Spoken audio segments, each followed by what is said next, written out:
Brian Boyle. Present. Kim Farah. Present. Stephen Finnegan. Present. Amy Gentile. Present. Barbara Kishka. Present. Sheila Lewis. Sean O'Neill. Present. Kristen Savage. Also present at the board table is interim superintendent, or I don't know if he's still going by that, but it's Dr. Brian Cochran. What was it again? Is he still considered interim, or is he for? No, he's still the interim superintendent for SAE 55 until July 1 when we become SAE 106. Okay. Okay, so an official welcome to our new members. Amy Canton from Atkinson and Kelly Bowes, right? Yes, correct. From Plastow and Steve Finnegan Yep. from San Don. Sorry, I'm having a little. All right, if you could all rise for the pledge.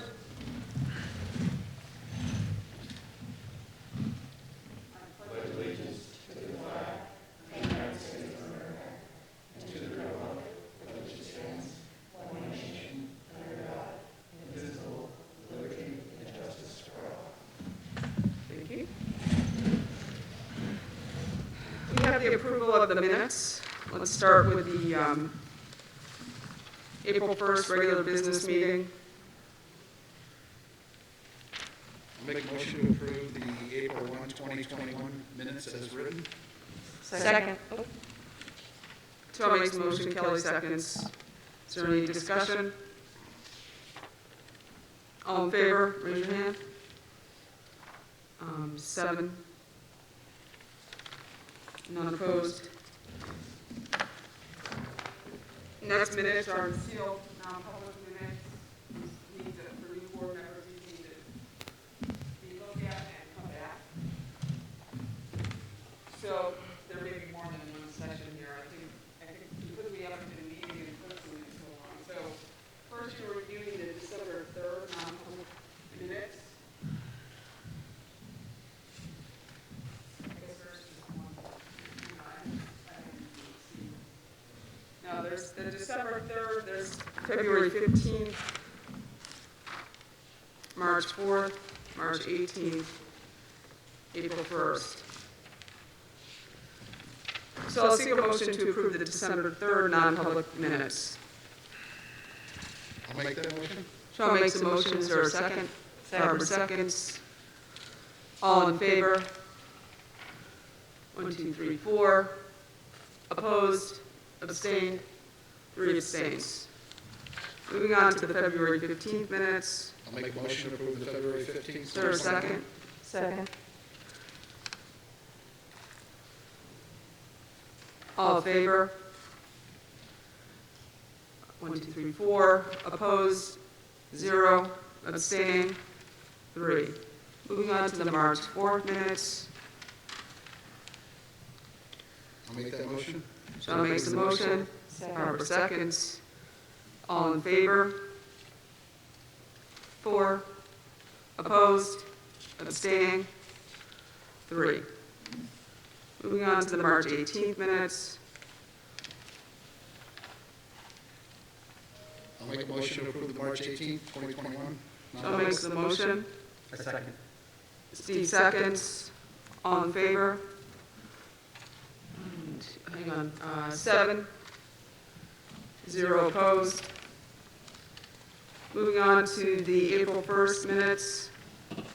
I'll make a motion to approve the April 1st, 2021 non-public session minutes. Steve makes the motion. Second. Kelly seconds. All in favor? 7-0. Okay, I think that's it for the non-public minutes. If you could bring those back, or I can get them.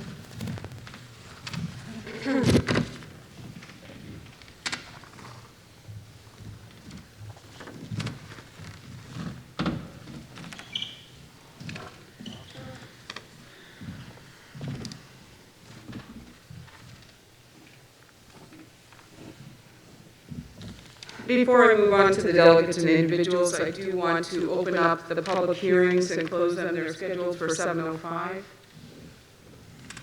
and 7:10. So I'm officially opening up the first public hearing at 7:10. This public hearing was noticed on April 5th in the Eagle Tribune. It was also posted online and at schools and town offices throughout the school district. Mr. Dowd can present this, but we are looking to accept a donation from Walmart in the amount of approximately $15,000 for personal protective equipment, mainly masks. So I'm going to open the hearing, and if there are any questions or comments. Barbara? Just to say thank you to Walmart. Yes, thank you very much. I agree. We will put those to good use, I'm sure. Any further comments? If not, I will close the public hearing, and I will now seek action for the board to accept the donation. I'll make a motion for the board to accept the donation from Walmart on the amount specified. 15,000? Okay, thank you. Sean makes a motion. Second. Kelly seconds. All in favor? 7-0. Now I'm going to close that public hearing. Or I guess I closed it, we took action. Now I'm going to open up the second public hearing on the ESSER 2 funds.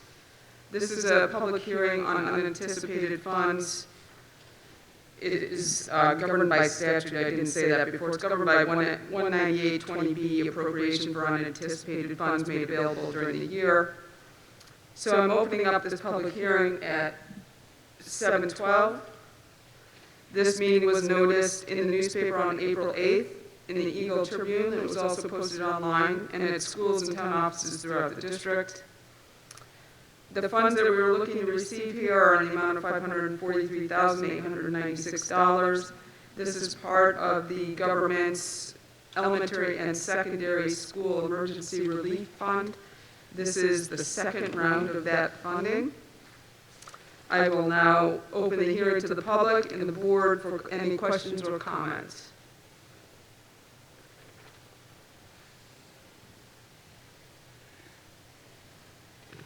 Okay. Question? Yes, sir. So that is that's an official number we've received down from, This is the official number for the ESSER 2 amounts. There have been other grants, but this is just the ESSER 2. Yeah, I'm getting 2 nods from the business office. good, over 2 there. nods. You can't see them way over on the You other got them side all. of the stage. And this will probably be used mainly for HVAC systems. Great. All right. No questions. I'm going to close that public hearing. I'm looking for action to accept the donation of $543,896, and we will use the funds as determined later on in the agenda. So Make moved. that motion? Sean makes the motion. Barbara, I'll give you the second. All in favor? 7-0. Thank you. So those 2 public hearings have been opened and closed. Going back now to delegates and individuals. Before I start, I'd like to remind delegates that we are limiting to 3 minutes.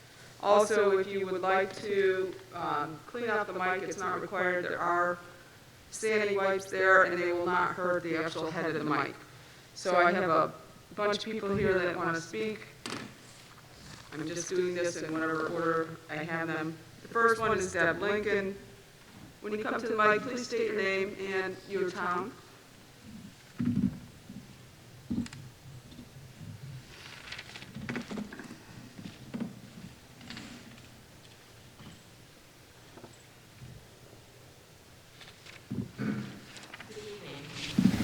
First of all, I would like to thank 2 of the school board members for actually getting back to me immediately after I emailed you. In today's society where nobody returns calls or gets back to you, I very much appreciate it, so thank you very much for doing that. I am Debbie Lincoln, I come from Danville, and I taught here in the Timberlane District from 1977 until 2013, near 36 years, so I may have had some of you. But music is so important to young people. And it is not only important to the smart kids and the talented kids who go on to Ivy League schools and they use their education, but it's important to all of the children. And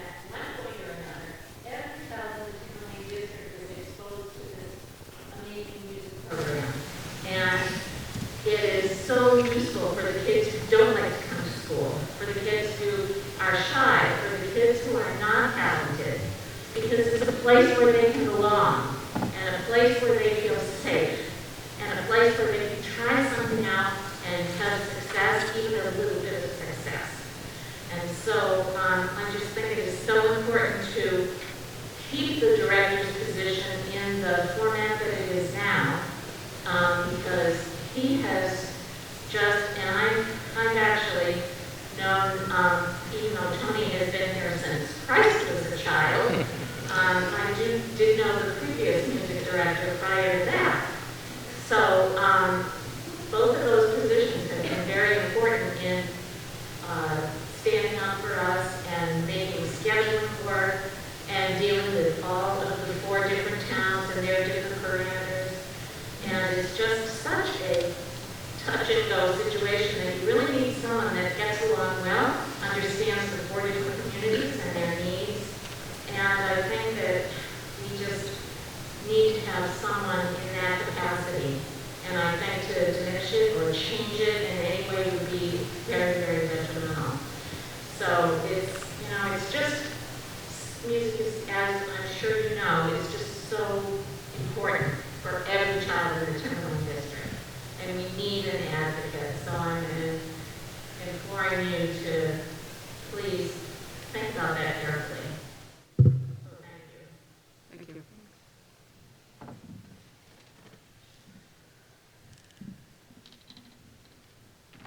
Phil Sherwood.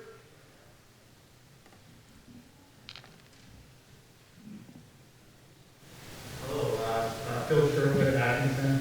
Definitely can taught me how to play trumpet. What's this? You sitting behind me. This is really cool.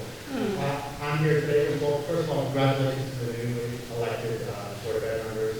Thank you all for serving. I don't think the public fully appreciates how much time and energy you put into this. Thank you for the position and understanding that. So thank you all for doing this. I am here tonight to speak in support of reposting the music director position. Listen, I know a lot of you that know me know that I was in the music program here. I've been my wife. I do talk sometimes about kids I went to school with that are incredibly successful now in the industry. I won't go into that. I run out of time. Whether it be Michael Bublé's right-hand man, people who sit first chair, world-renowned symphonies, people who have multiple records out. I'm not going to go into that. I'm not going to go into how I was able to get an education and get accepted to a nationally renowned music conservatory myself because of this experience. I'm going to overlook that and instead focus on how I credit my success in my current career, which actually has nothing to do with music. I credit my success because of the experience and the education I got. I would like to say in the building, but this building wasn't actually here when I was here, within the music department. It taught me to think out of the box, improvise, work with large teams, and quite frankly, it helped me hone my work. There have been multiple times in my professional career where I was swimming in water way above my head. I needed swimmies, but I excelled.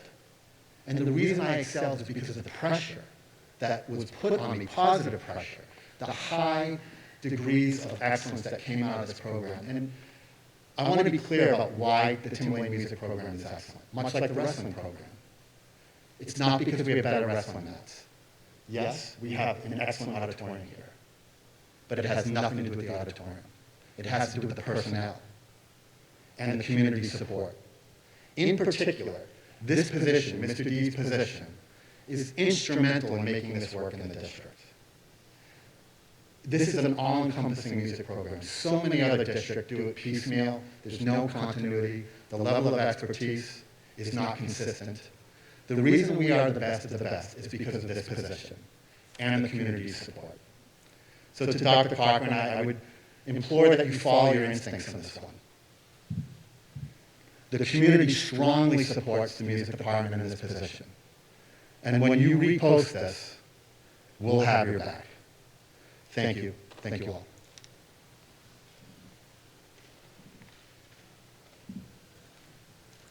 Was that the Burge?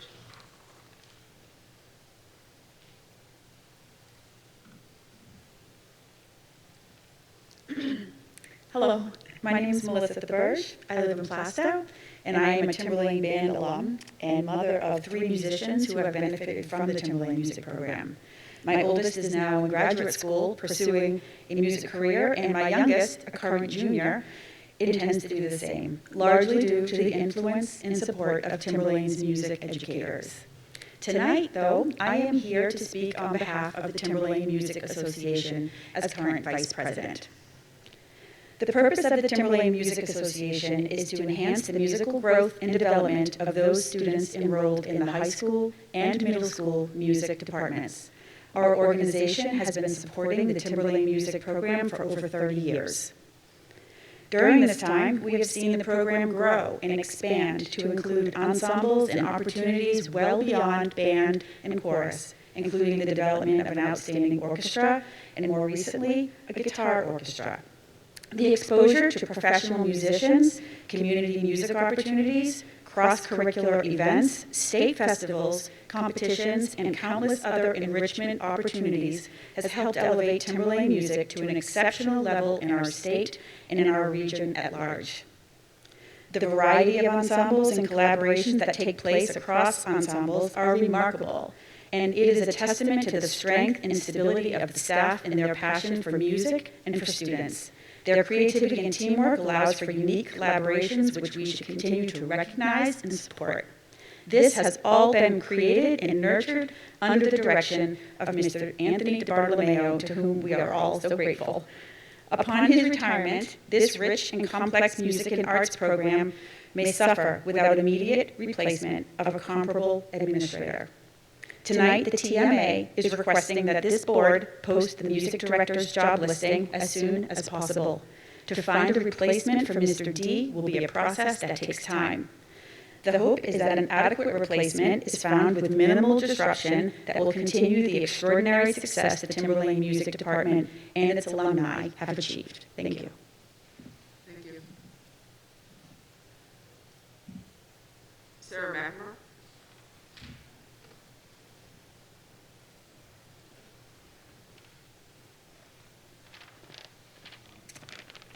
Sarah Mockmer, Plastow, New Hampshire.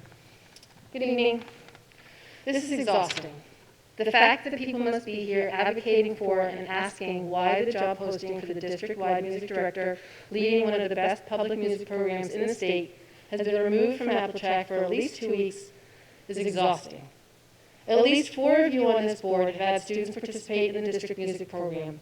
You have a general idea of how complex and forward-thinking this program is and how successful it is. I think we can agree that it will not be easy to fill this position with someone who has the administrative and teaching experience needed to run not only the district program, but also the business end of the Performing Arts Center. You should be insisting that it is reposted. You should be insisting to know why it took so long to be posted in the first place. All those things should be happening, and yet what we are getting are dismissive posts on social media, actively minimizing and reducing the concerns of people who you were elected to represent as an overreaction, telling us we need to calm down. Well, no, we're not going to calm down. This school board has taught us the only way to be heard and taken seriously is to join forces and get loud. We cannot trust that you will do everything you can do to maintain the quality of education in our schools that we are asking for, as was clearly shown when you eliminated the FLES program, ignoring the data, the parents, and the teachers who participated in it. So no, we will not calm down. We have a new superintendent. He may not be as familiar with the breadth and depth of the program, but surely he can work with our current music director to understand all that he does and properly assess what is needed in the current environment. And surely he can work with HR to ensure an accurate job description that meets those needs has been created. In fact, that job description was created and posted for 2 weeks before it was taken down. This position is critical to the continued success of our music program. The roles and responsibilities held by the person in the seat cannot and should not be absorbed by the teaching staff in the department. The music program stands out because of the team effort of all in the department, the district, and having that leader at the top, driving the work and staying true to the mission of our school district. We have been told that after tonight's district discussion of the position, it may be reposted. Know that many are watching and expect for it to be reposted. Many are watching because it's coveted spot and its competition will be fierce. if people can apply, if they've not already applied somewhere else, and if you do not take it down again. We might calm down if we could trust that you supported and advocated for the programs that are valued by the community who you represent. Thank you. Thank you. Louise Pajak?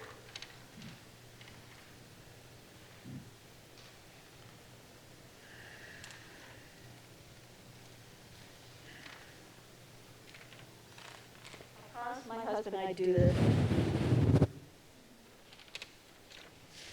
Louise Pajak, Sandown. I am speaking to you tonight because I'm deeply concerned about the removal of the music director position from the Timberlane School District website. The music director is essential to the continued success of Timberlane's vaunted music program, a signature district program which has earned us regional and even national renown. Many Timberlane alumni have pursued collegiate musical studies in performance and education. Timberlane alumni have completed their degrees at prestigious music schools such as Eastman, Indiana, BU, Berkeley, and the Hart School of Music. Just last week, a Timberlane alumnus announced his receipt of a full scholarship to Rice University's Shepherd School for Graduate Performance Studies. Another alumnus, as Phil noted earlier, is the principal trombone in Michael Bublé's big band. Timberlane students who participate in the music program are consistently amongst the top academic performers at our high school.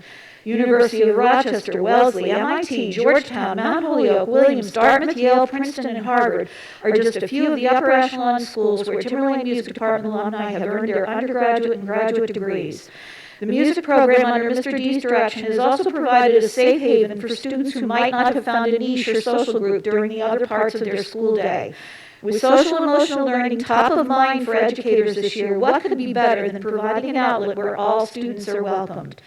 This laudatory success has been decades in the making. It is not the result of any new initiative, but is the outcome of the Timberlane community's sustained commitment to provide quality, decisive, demanding leadership to the music program and the PAC.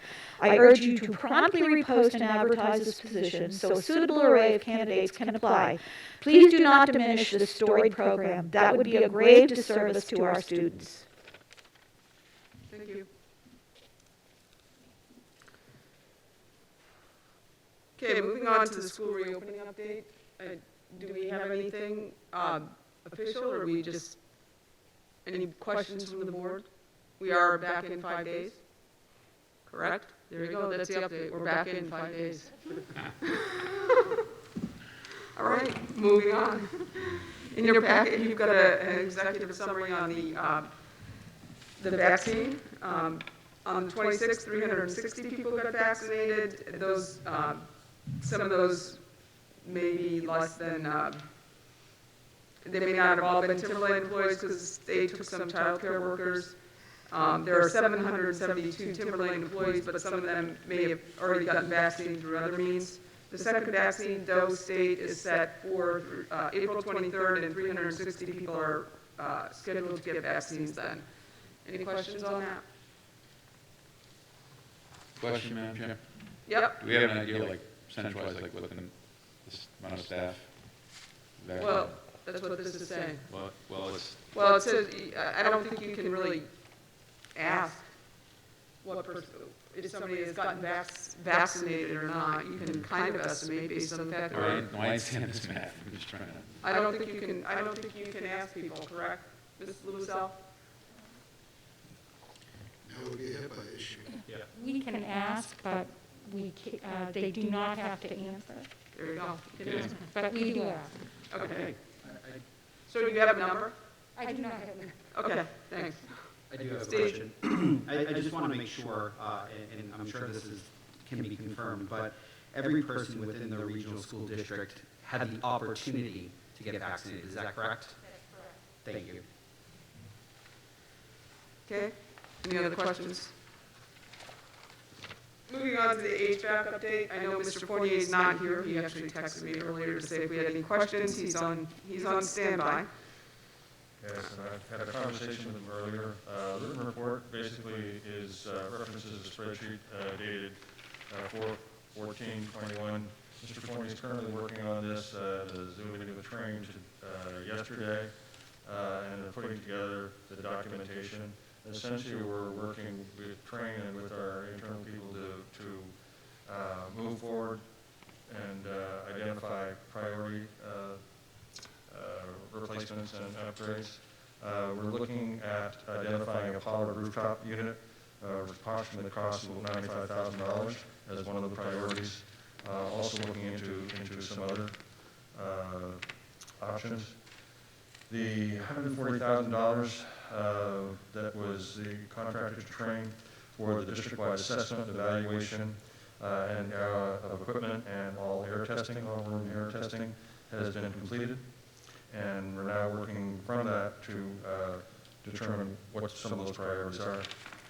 There's a train invoice for $8,200 that relates to control and control systems. And so the work that we're doing is split between two things, the air handling equipment and also on the electronic systems to monitor and run it. On the other side, Rise Engineering, LED revamping proposals. Dr. Fair? Yeah, that's going to be on another Okay. part of the agenda. And that's it in terms of HVAC.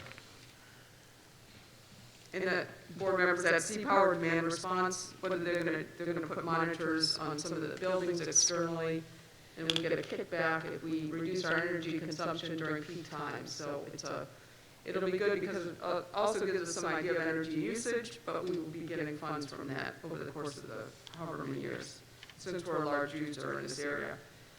And so Mark did take a look at the training report or the training recommendations and was trying to run it against the last CIP in terms of HVAC. So we're moving towards knowing what we have, and then the business side of the house is working to figure out what funds we're going to have to expend on that. So we are making motion. Okay. You don't see anything on the Chromebook updates. I know board members wanted to know where we stood on Chromebooks. I have talked to the superintendent, and I've gotten word that we have all the Chromebooks that we need for all the students for the upcoming year, so we are all set on Chromebooks. Next item on the agenda is the LED lighting funding. This came out of the Energy Committee, thanks to Barbara's work on the Energy Committee. We have started to replace some of our lighting here with LEDs, which are much more cost efficient and thus lower our electricity usage and cost within the district. Right now, as a result of the Energy Committee, we decided that we would like to move forward with this as soon as possible. The cost really to do basically everything is around $200,000, which sounds like a lot, but we're going to get about $140,000 in rebates. And the payback in terms of energy usage and cost is probably, at the outside, I would say 3 to 4 years. So we thought we were going to bring it to the board to do a fund transfer, but because of the amount, the business office is going to go out for an RFP. Once the RFPs come back and we get an amount, Maria will probably be coming forward to do a fund transfer. For new board members, if we have to move funds within lines in the existing budget and it's over $25,000, the board has to approve that movement of funds. So that's where we're at. Barbara? So the RFP is for materials, not for the labor, correct? Correct. We found out that from utility companies that if we have an installer do it, we only get a 20% rebate, whereas we do it ourselves, we get 75% rebate on materials. So it's much more cost effective to do the work in-house, even though it's going to take longer. Right. And we're going to, and another thing that came out of the Energy Committee is didn't they say they would hold that price if they knew that we were going to buy, but they would let us buy it incrementally, but they would hold the price until we finished. So it may take us some time to get it done. Thanks. Right. So are we going to take any action? No, we don't need to take any action right now. The RFP needs to go out. They're working on the RFP now. That'll probably go out, come back within the next 2 weeks, so we'll probably have to take action maybe at the next board meeting or the board meeting after to transfer some funds. It will go into the repair and maintenance lines, and then it'll just be a fund transfer. So no, we were looking for action today, but no, we're not ready for action on that yet. Okay, the next item on the agenda, as you know, our facilities director is not returning next year. where we'll be looking to hire a new facilities director. The superintendent, Mark Fournier, and I think Nancy Louiselle have worked on a new job description. We are looking to change that title from facilities director to director of plant operations, which is typical for a multi-building environment. One of the other things that you'll probably notice here is that we're going to require at least a bachelor's degree and 5 years of progressive responsibility. When we're looking at salary here, do we have a salary range that we're looking at for this hire? Not at this point. Not at this point. Any questions on that? Brian? You just mentioned some basic qualifications. We have a formal job description. You mentioned the criteria looking for. Is there a formal job description? For this? It's in your packet. Yeah, it's right here.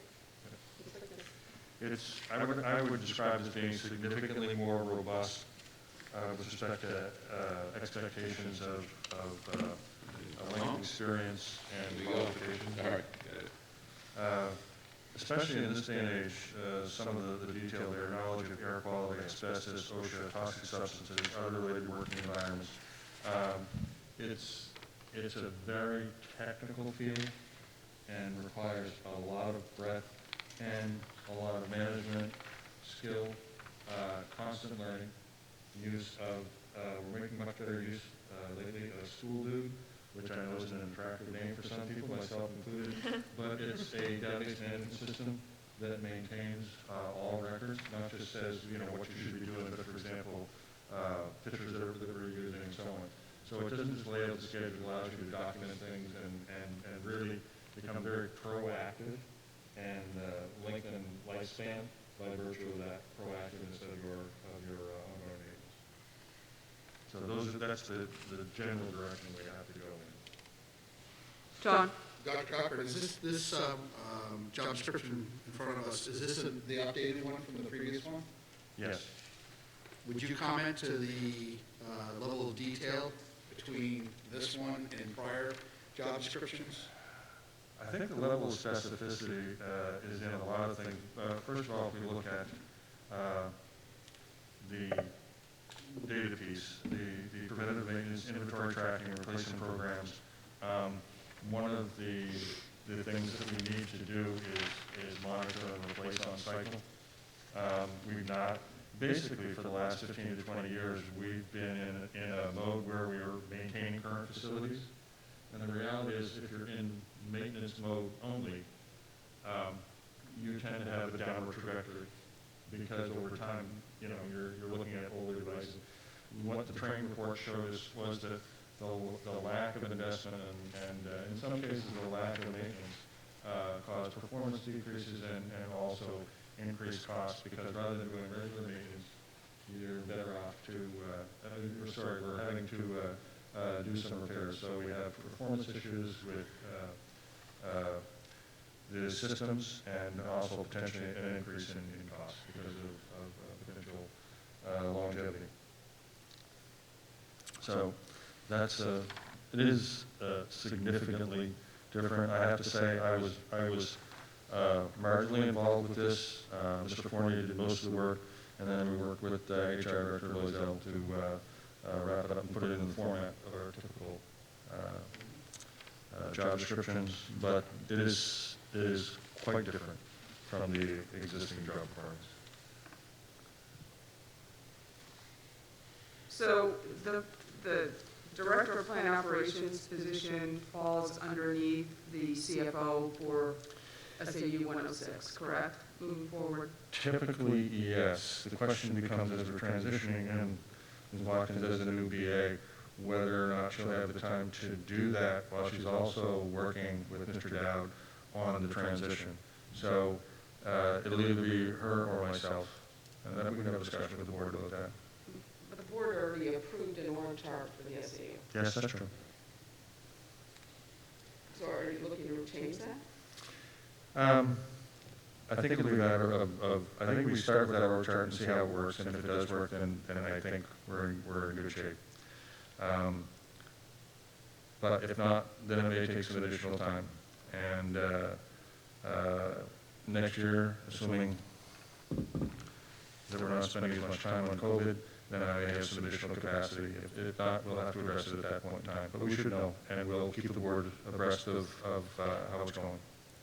Okay, so we're looking to take action on this because it's a change in the job title and the job description? Okay. So the motion would be to approve the new job description and title for what would become the Director of Plant Operations.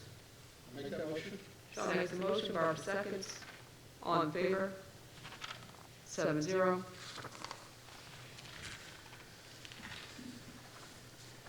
All right, next item on the agenda, music director position.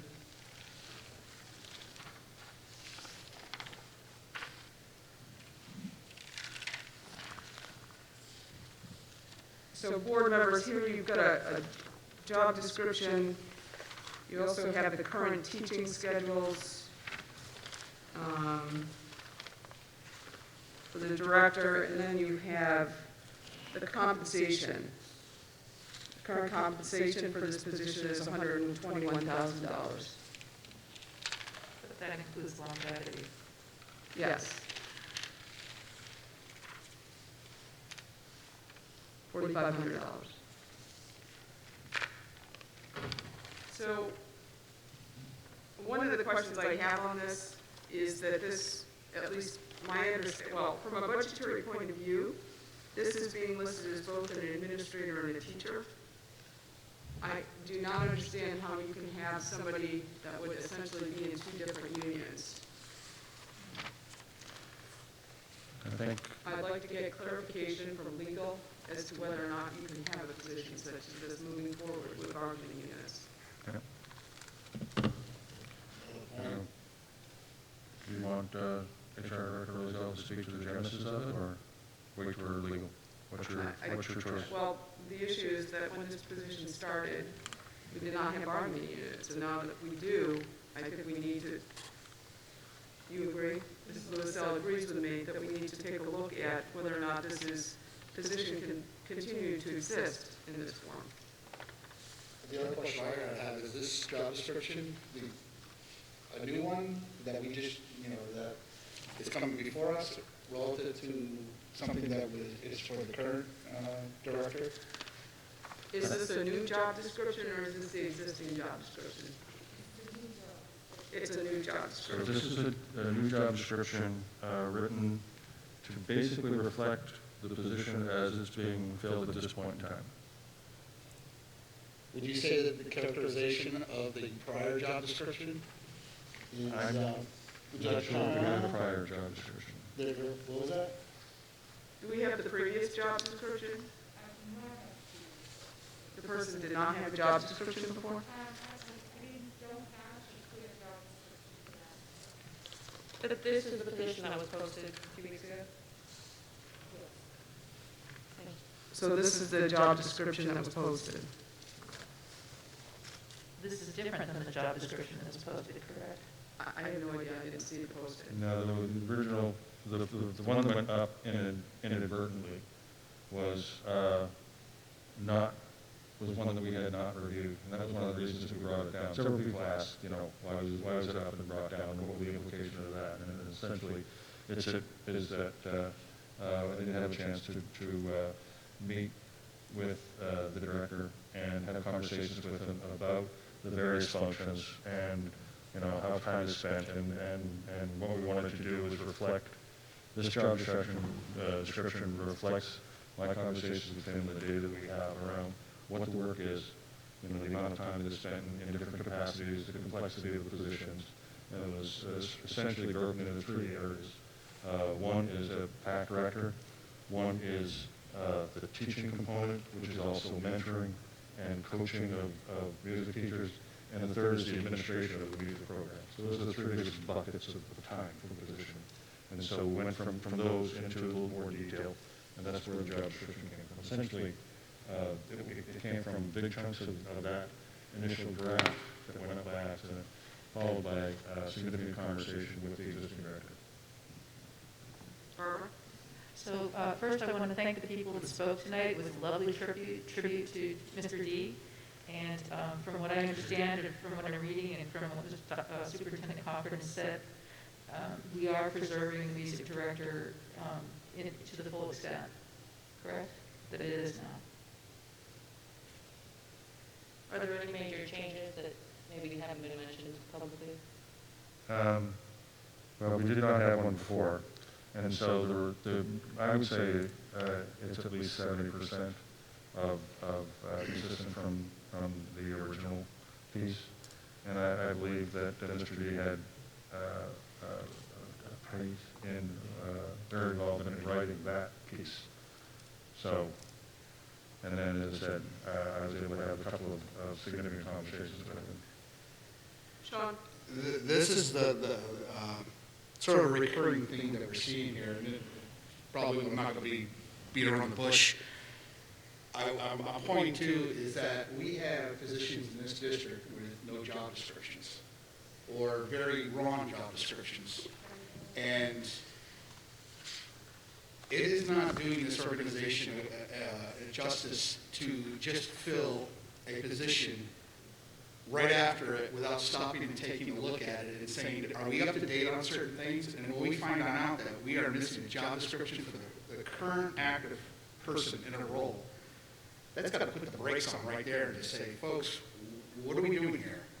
And I was surprised to find out how this was actually done in coming, but I would say I wasn't surprised, knowing the history that I've seen. We got to do better. We can't have this stuff. And it causes us some problems. It causes us problems in the legal form. And then people wonder why our legal budget gets to be up so high sometimes. And it's because when we try to stop and look at this, we have everybody out here that's come through tonight. As Mrs. Paycheck pointed out, my daughters and both of them were in the music department. It's a great program, it really is. And I was really taken back at a lot of people that think this board was going to just, chop this up. I wanted to get this in writing, exactly what the person's going to be doing in the duties, because I could see that there's a big, huge hole in the description of what it is. That's what we're trying to solve, folks. We're not trying to cut this program. We know it's a good program and it excels.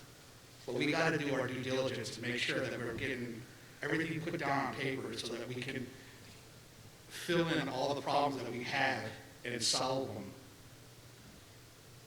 That's it. So, I do have some more questions on this. I don't understand, in the packet, and maybe Mrs. Larry can help me out here. When I see music courses listed, I see 2 instructors for each course. Is that standard practice? I don't understand why music classes have 2 instructors. Do we have 2 instructors listed for a math class? Can you speak to why we have 2 instructors in music classes when some of these classes only have 10 people in them? So it depends on enrollment. So at our middle and high school, depending on the size of the class, the number of students, orchestra, for example, band at the high school, there are adjunct teachers that are assigned there to support the classroom teacher so that we don't exceed the teacher-student ratio. That I can certainly understand, but I'm seeing class with 14 with 2 instructors, class with 10 with 2 instructors, class with 12 with 2 instructors, class with 13 with 2 instructors. I see a class of 3, I see a class of 11. I'm not sure why we're running classes with 3 students. I see a class of 10 with 2 instructors. For the life of me, I can't understand this.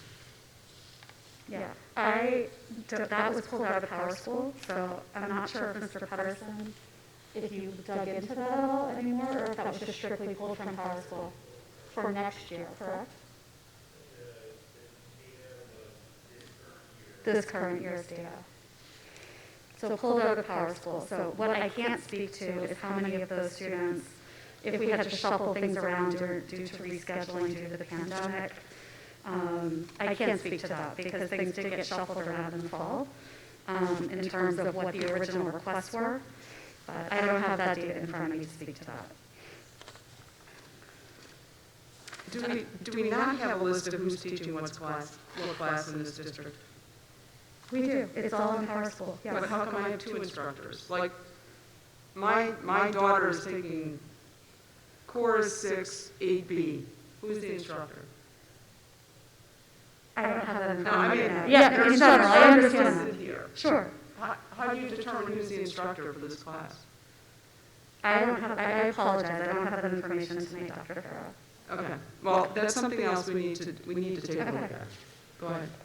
My understanding is the first person listed as the director is the instructor of record. So if you look at the band class of 98 requests, No, I'm not looking at the band classes. I understand why you have more than 2. Let's look at a class with 10 people that has 2 instructors listed. And somebody explain to me why. I want 2 instructors in every math class then, and every science class. my understanding is that Mr. Bartolo, is, because of his other responsibilities, cannot be the instructor of record because of all the other things that he has to do. And those are the classes that he tries to get into when he has availability to do so as a second instructor. But why do these classes with 10 people need a second instructor? In chorus, so I just was informed that in our middle school chorus program, where we have a male chorus and a female chorus, those instructors are assigned to take the gender-specific groups. Can we do that in math? We do not do that in math. Why? Our program isn't set up that way. Why? Why are we doing this in music and not in math? So it's something we can look I'm at. sorry, it's a No, rhetorical I question. understand. Yeah, I understand. It's rhetorical. I get it. I understand. Can I just ask a question about the format of this? It looks like there's a column for requests for next year, but only a quarter of the classes have requests. Is that because we don't know how many requests? The schedule is in the process of being built, yes. The ones that do not have requests assigned are middle school classes. So our 8th grade students, when they register, pre-register for their high school classes, Gotcha. it takes so it's just a slightly different timing on the process of scheduling. Yep. Barbara? Kim, I'd like to bring your attention back to last year when we were looking at the strings instructor, and we had a similar list of classes and how many students, and I believe that the number of students was much higher per teacher when we were not in the pandemic. I have a bad memory, but I believe that was the case. Well, and which brings me to another question is, what is the number going to be after the pandemic? Because what I am hearing, through news and things, and other people probably are hearing this too, especially if you're in public education, we may not see some of these students coming back. There are a lot of students that like being online. They like being home. Sandy, you agree. I'm hearing anecdotally. We know that we have many students across the district who are being homeschooled this year. So we can't at this time anticipate how many of those students will come back full-time next year. There are a lot of unknowns, and it's not just unique to Timberlane. This is something that people are discussing across the state. So a lot of unpredictability with regard to the fall enrollment. And this is my concern about filling a position that, not that I'm saying that we don't have a music director, but we may find that we have more staff here than have a need for classes, and that we may be looking to want to fill internally, at least in the interim. That to be fiscally responsible, that's what you need to do. We don't have a good idea what we're going to offer in the fall, do we? Because we really don't have the certainty as to who's coming back. Well, we have to schedule right now based on the numbers we have. Right. So if anything, I would anticipate that we would have slightly larger classes if more students do come back. Does that make sense? So we will schedule based on the numbers we currently have. And if anything, if we absorb additional students, those classes would increase in size. Have we thought about going out and ask, it's probably too early to ask if there are students that are planning to stay. We've had Essentially conversations, yeah, homeschool. absolutely. We haven't put on an. We haven't gotten to the point of sending those out, but absolutely. we're talking I'm about just it. curious, because I could certainly, just parents I know Sure. have said, my child likes this better, Yep. so. Yep. Okay. Amy? I have a couple of questions. I'm seeing this position listed as an administrator, but in the requirements or qualifications, I don't see administration certification listed. But I do see formal evaluations under performance responsibilities. I'm wondering if you're looking to fill with somebody that has an administrator certification, or if the teacher's contract allows for observations to be made or evaluations to be made without administrator certification. So basically what you're saying is that if this person is an administrator, they need an administrator certification. Because they're going to be evaluating people. Exactly. That also, sorry, goes back to the union question, because if they're in the teachers union, they can't evaluate people in their union. Correct. That's my Correct. experience as a union. So I don't know if you can teach and be in the administrators union. No, you gotta get that answer. So we almost can't take any action until we. No. I agree. The deans have traditionally had a teaching load, and have they been involved in teacher evaluations in some form? They have. So there is some precedent for it. My concern is there may be precedent, but it may be something, we do not yet have a formalized CBA. We need to look at this. It's not something I know the answer to. I'm wondering too, as a music outsider, I guess, I'm wondering if there's like an organizational chart that shows like the components of the music program and how many teachers are connected to that versus administration. Like, is there, because this sounds like very much like it is a district-wide position, so is there a district organizational element that we could look at to kind of see how this position fits in? So, yeah, so for example, is this person evaluating middle school teachers? And if so, what does that do in terms of the middle school? Are you speaking of the director's position? Yeah. That person evaluates all music teachers district-wide, K-12, elementary, middle, and high.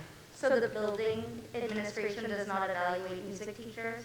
They do not, because this individual has the expertise in that content to understand what high-quality instruction looks like in a music education class. Who evaluates your art teachers? Who evaluates our art teachers? Yes. At the high school or at the middle school? I don't have that information right now, but I see where you're going. We don't have specialists in every single content area. We have the ability to have that person for our music program, so he evaluates all of our teachers, music teachers district-wide. And we do try to do that, especially at the secondary level where we can. So as a former language teacher, I used to evaluate the world language teachers. One of our associate principals, or our associate principal at the high school, has a background certification in social studies. He evaluates that group. So we try to do that in line where we can, but we don't have certifications for every content area across our entire administrative staff, if that makes sense. So. What other positions in this district align with this position? Our director of athletics, I believe, would be the most common. And that individual evaluates our PE health teachers. So the director of athletics evaluates all PE teachers? Yes. Even at the elementary level? Yes. Does the director of athletics teach? He does not. Does he hold administration certification? Yes.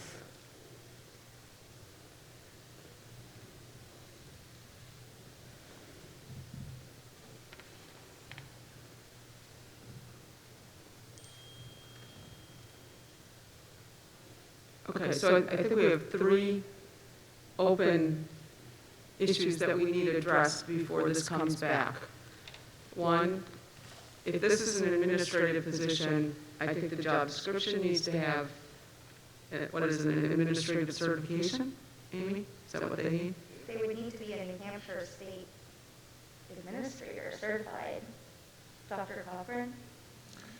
I think it's an open question. Yeah, it's an open question. So that question needs to be answered. The other question is, this is an 80-20 position right now, 80% admin, 20% teaching. Is that allowed now that we have bargaining units? The third question is, could we get a list of could we get a better understanding of teaching loads and why only our music classes with under 15 kids have 2 teachers and the rest of our classes don't? And then another question I have, and this is a general question in regards to administration. If somebody is an administrator, which to me is a managerial position, how can they be getting stipends beyond that? Another valid point. Okay, moving on. No bully update is next. I don't, does somebody have an update? I don't see anything in the packet. Essentially, the program was not renewed last year, is my understanding. And so I believe we've not had it in effect this year, or is it part of last year as well? Sandy, Mark, or Lucy? That's accurate, this year and part of last year? Okay, thank you. It is under the job responsibilities of the, not the special education director, but the other position that is not been filled this year. The director of student services. All right, so we don't really have anything for an update here. Nope. Okay, moving on. So it sounds like nothing's going to happen, and it's gone, we're not doing anything with no bullies anymore? The no bullying, the program is still in effect, is it not? Sandy or Mark, do you know on this no bullying, we can push this? The no bully program was overseen by our director of special ed student services, who has been on leave all year. So that being said, we did have trainings last year that were formalized through the program. It's a very set program that has protocols and an approach to working with teams at the building level to engage students, to have conversations when there are situations that arise. Many of those protocols are still in place, but I do not believe that our director renewed the program for this year.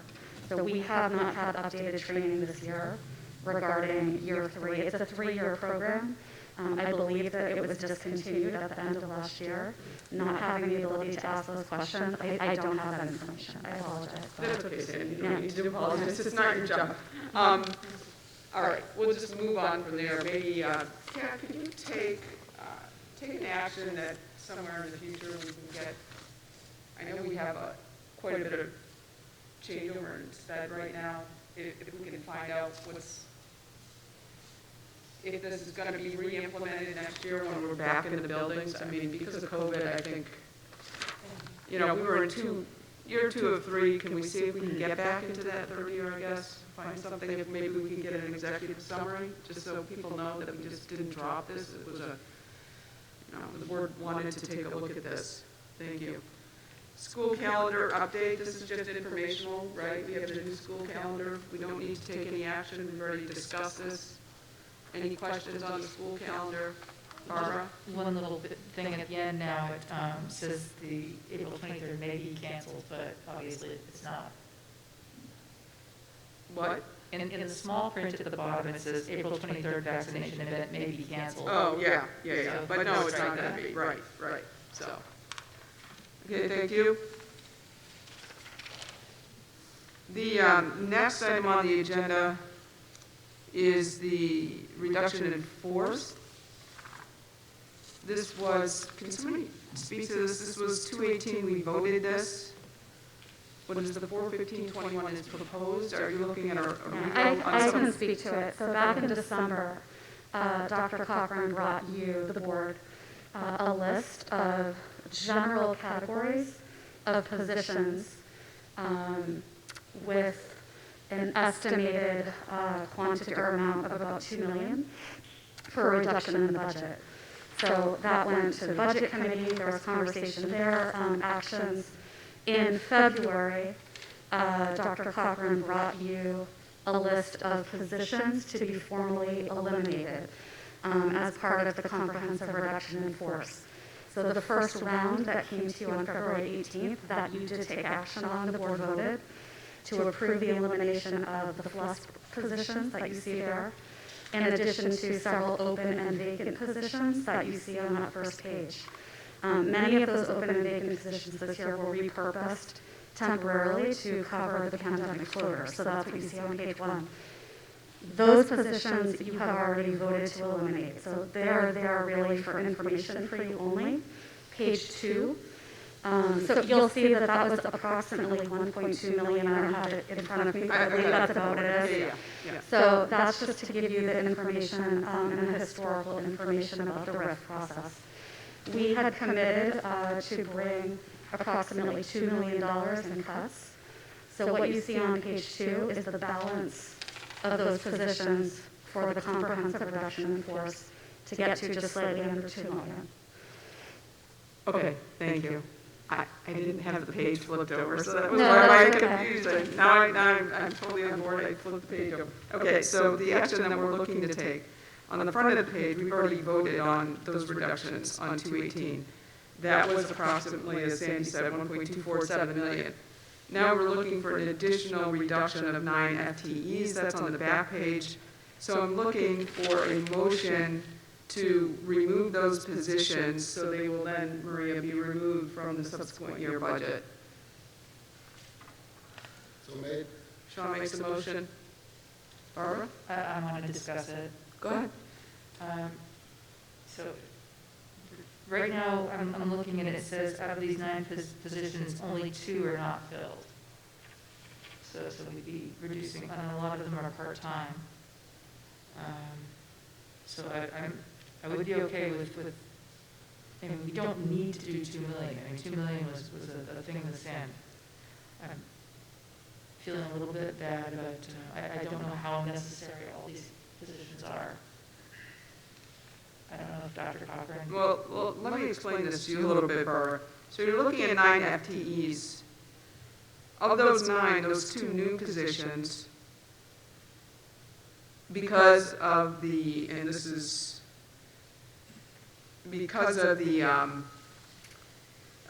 rights within the administrator's contracts, 2 of those people will move into the 2 other positions. So now we're down to 7 positions, seven people here that potentially could lose their position. So I just want to make that clear to you. And then of the third, there's a third position that's being removed on this list that is going to be filled elsewhere. So now you're down to 6 on this list. It's a little deceiving because there are 2 lines for each of the academic deans because there's funding from 2 different lines.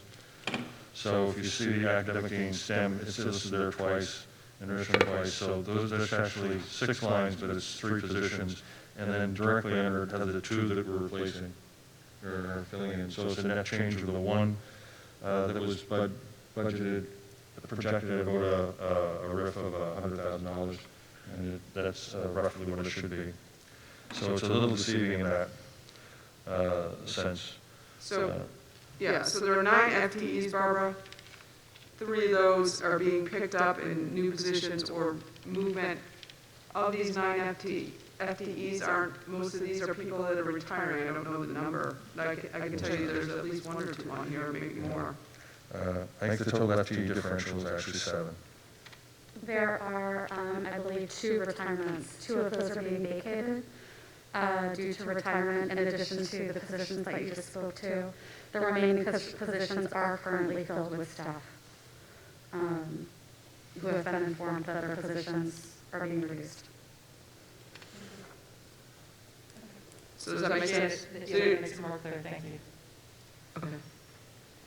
So there was a motion on the floor, there has not been a second to that motion. I'll second. Brian seconds. Any further discussion? All in favor? 7-0. Thank you. Moving on to policies, these are a second read. Amy, are you now the co-chair of policy? Are you, who's policy? I don't think I'm co-chair of policy unless I was You are now. volunteer. Wait, who's on policy? You and Sean and Steve. Steven, All right, well, these are second reads anyway, so we're looking to, I'll go ahead and run through this then. We're looking to go through a second read, so I'm looking for a motion to accept policy CE, BIB, BHE, BIE, BJ, BK, BKA, CA, CB, CBG, and CCA for a second read. So moved. Brian makes the motion. Steve, you second? Steve seconds. Is there any discussion? All in favor? Thank you. So Steve, 7-0. So Steve and Amy, if you guys want to decide like who's the lead on policy, that would be helpful, because sometimes, usually, as me as the chair, will turn it over to the policy, because I'm not as familiar with them, so. I would prefer to not because I'm going to chair curriculum. So Steve, congratulations. Thank I you was for going your to say, I prefer not to, but, Well, yeah, that's fine. no, you speak less. That's fine. Exactly. Okay. All right, so, moving on here. Oh, I'm sorry, I've been just swamped with work. I have not sent out the school board goals from last year. I didn't get any feedback from anybody either, but within the next few days, I will send out some draft goals based on the goals from last year. We do need to get those because the superintendent needs them for, And we'll do that in all our spare time. his own goals. So that needs to be done, so that we'll push that off to the next agenda. If you have any, I was remiss. I read them and twice sat down and got. I tried to find them on my computer a couple times and couldn't, and then I got taken over by other things. So, so those goals we'll spend some time on those next time. There are a couple other things here that we just need to run through. Of course, we've got the administrator's report. Hang on one second, though. Are you going to speak? We do have the general assurances. I think these are in your packets, or are they not? Yeah, we have. Okay. I need to sign this for the record, Yes. so I don't know do I need a motion? No action needed by the board, only that the presentation of the assurances is reflected in the meeting minutes. So this is an annual event, general assurances that state that will be compliant with federal guidelines with respect to primarily to grant money. So it should be reflected that the signing occurred, and we will send this into the New Hampshire Department of Education. Okay, so this is the signed copy. I have some other things to sign too. Okay. Yeah, so before we go on to your report, let me just speak to two things here, or one thing maybe. I have the, well, these are the general assurances. This is the copy I need to sign. Never mind. Yesterday afternoon, I received the signed collective bargaining agreements from the three unions that have been formed as a result of the March election. That's the administrative assistant secretaries and skilled maintenance employees, the cafeteria workers, and the custodians. So just to let people know, we sent drafts of these agreements to the union representatives February 6th. I did not receive signed copies of these till yesterday afternoon. Until we have signed copies and I have had the chance to sign them, we were not able to pay those union members. In order to pay them, obviously, I think there's a payroll run tomorrow. We can't make that because we've got to obviously initiate this in the payroll. The other thing is, as part of this, we agreed, and it's not written within the CBA, to pay the staff within these CBAs their step for last year, which was the 2021 budget year, which we're currently in. We did not pay that out initially because when a union forms becomes status quo, so we were holding that. We did agree to pay that out. So what we need is a motion from the board, and I asked Kathy Belcher to put this in your packets. I did confer with legal today on this, and Maria worked this up for me. I appreciate that. So I'm going to seek a motion to provide a one-step increase to employees in the Timberlane Administrative Assistant and Maintenance Unit, the Timberlane Custodians Unit, and the Timberlane Food Service Union. The step increase will apply to employees who are not at top step and shall be retroactive to July 1, 2020, with the monetary increase to be evenly divided over the remainder of pay periods in 2020-21. Attached is the list of the step increase and the 2021 salary schedules for each of the unions. You don't have the attachment, but if you guys want to see the steps, you're welcome. I didn't know how long it was. So moved, Tom, with a motion. Okay, so Brian makes a motion, Sean seconds. Questions? No, everybody all set? I will send you the signed CBAs once I've finished them up. Okay, all in favor? Thank you. So I'm going to be signing those tonight, and that gives the business office the authority to start to move forward with that pay. I think that's all I have. Dr. Cochran? We talked about the general assurances. Next on the list is the baseball boosters and softball boosters sponsorship program.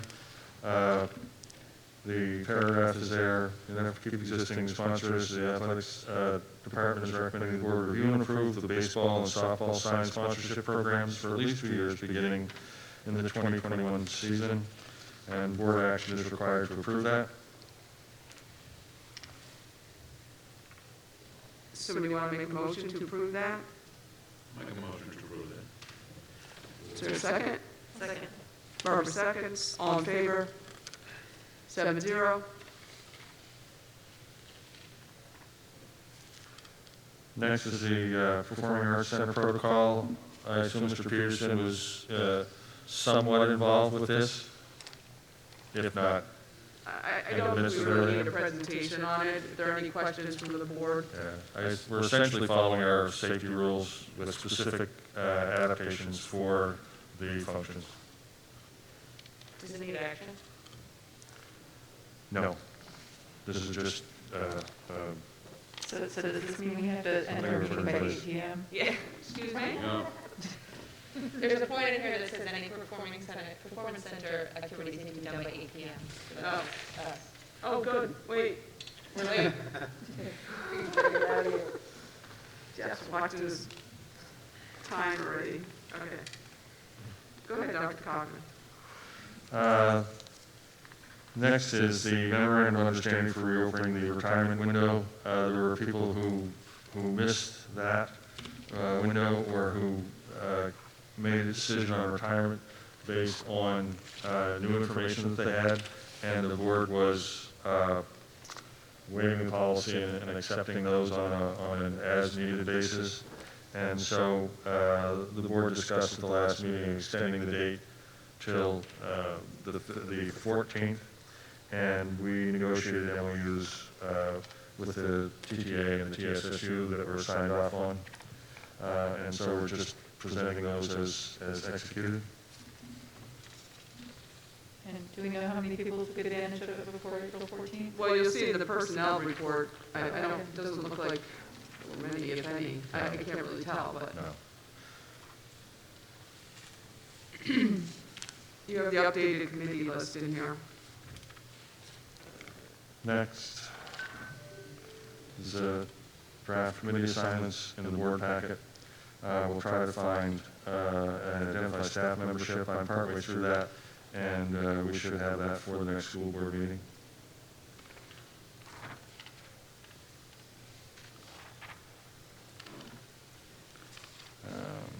executive summary.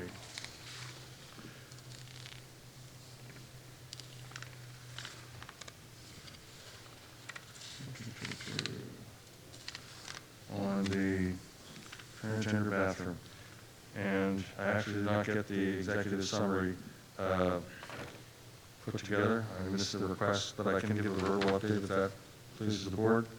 No, we have this in Oh, there. yeah? Okay, so I didn't see it. in We are working with legal on this. Yep. Oh, there it is. I'm sorry. Changes to the Yeah. laws in the state, and we are going to probably need to update policy and also procedures, so. There I have talked been- to Jim O'Shaughnessy Yes. briefly, and Yeah. we're working with other legal, not Jim, because there are other specialists in that office that deal with this. Yes, and the other thing we'll do, in besides looking at this particular issue, is there's been very significant changes to federal Title IX laws, and so we're going to wrap that, which is somewhat related, into that same consult, and make sure we're updated on both fronts.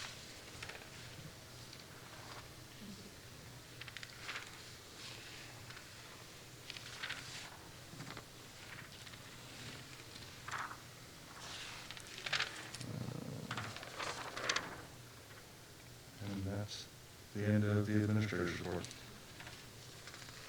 Okay, so moving on to the personnel report. We have a retirement, Nancy Heffernan, 33 years as a middle school speech language pathologist. We certainly thank you for your long service to the district. One of the things that she notes in her letter is in the past, they've done exit interviews. Are we still doing those with employees? Well, I think it's an important thing to do and track, just so we know when employees leave, what reasons they're leaving for. I think it's good management practice. I would concur. Yes. Especially when they ask for them, there's no reason not to. Right. So looking to a motion to accept the resignation of Ms. Heffernan. So, Second? Kelly makes a motion, Sean seconds, all in favor, 7-0. We have two resignations, Veronica Ackerman, Timberlane High School teacher. I'm sorry, I don't know what, she's English teacher. And Ellison Norman, call her school social worker.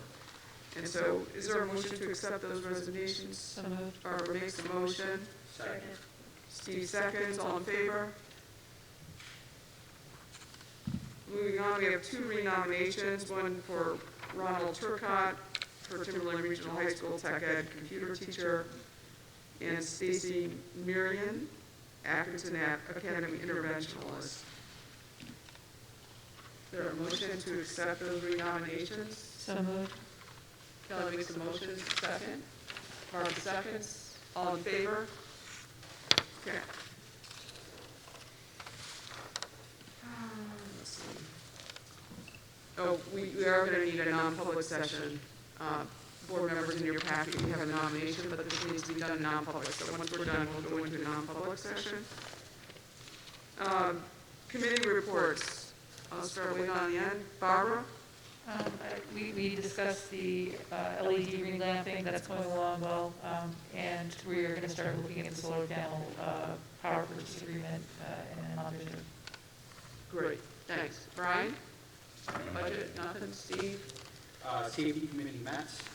We are reviewing safety protocols and working with police departments of all of the surrounding towns, obviously, and trying to come up with some generalized language across the board that will be consistent for all the schools within the district.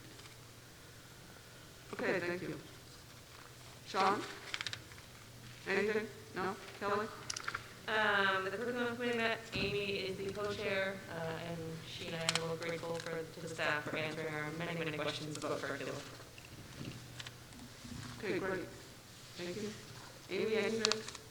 No, it was great discussion. It was nice to hear from the high school business department and learn about that. Great. As I said, I will put out something on school board goals probably over the weekend. The other thing is, last night we had our SAU meeting. probably the last reorg meeting. Congratulations to Mr. Boyle, our new SAU 55 chair. And Sheila Rose is the vice chair. I will start to get back. I need to contact legal. We need to wrap up the withdrawal negotiations with Hampstead. Hopefully, there's not much left there to do, but I will also be looking to legal to give some guidance about putting out to SAU 55 that once we withdraw, that we will not be responsible for any legal actions that may result from them taking actions at SAU 55. So, all right, that's it. Anything else? We need to go into a non-public under 91A:3, Section 2, paragraph B, hiring of a person as a public employee. I would also like to add C to that as well. And C, oh yes, I remember now you wanted to talk about that, so. Where is this going to happen? In the little tap room, I think, right? Is that set up for us? I'm assuming it is. Yep. Maria? 1 minute. Jeff's coming. Wait, what time is it? You can have 3 minutes. I just wanted, especially for the new members, I'm Maria Watkins. I will be the new business administrator in Timberlane starting July 1st. I am now transitioning with Jeff, our SAU business administrator. I just wanted to introduce myself and let you know that I'm here. Please ask any questions that you may have. I probably won't have many answers, but I will find them for you. I will make sure that I can find the answers, and I'm here to help as I can. So I just wanted to introduce myself. Thank you. Thank you. All right, so did I get the motion on that? To the non-public? Somebody want to move? Sean makes a motion. Second. Barbara seconds. Captain, take a roll call vote. I do not anticipate that we will need to come into a public session, so you can shut off the recording equipment.